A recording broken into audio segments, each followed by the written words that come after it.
High বন্ধুরা, good afternoon. গরমে সবাই কেমন আছো?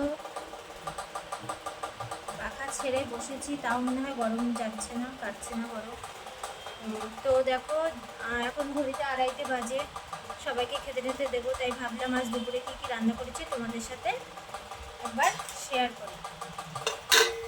তো চলো, তোমাদের কী কী রান্না করেছি সেটা একবার দেখাই।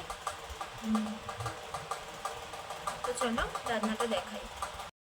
এই দেখো, এখানে ভাত, একদম গরম গরম ভাত করেছি, একদম গরম গরম ভাত। এখানে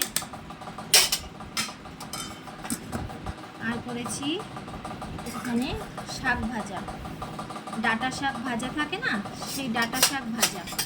এটা ডাঁটা শাক ভাজা।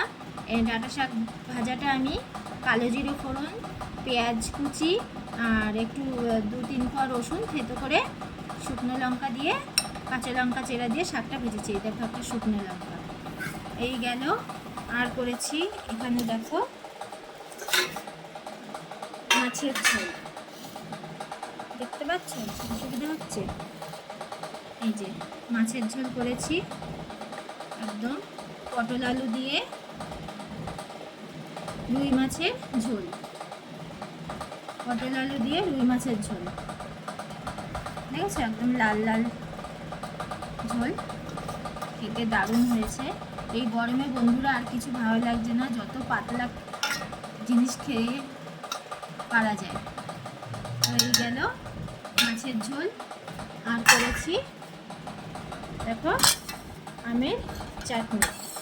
আমের টকটাও আমি করেছি একদম পাতলা করে। গরমে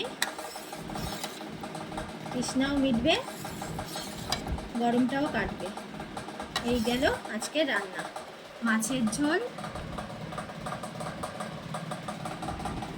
আমের টক, শাক ভাজা আর ভাত। তো আজকে রান্নাটা কেমন লাগলো তোমাদের অবশ্যই কমেন্ট করে জানিও। ভালো লাগলে লাইক শেয়ার করো। তো চলো, ভিডিওটা এখানেই শেষ করছি। গরমে সবাই ভালো থেকো, সুস্থ থেকো।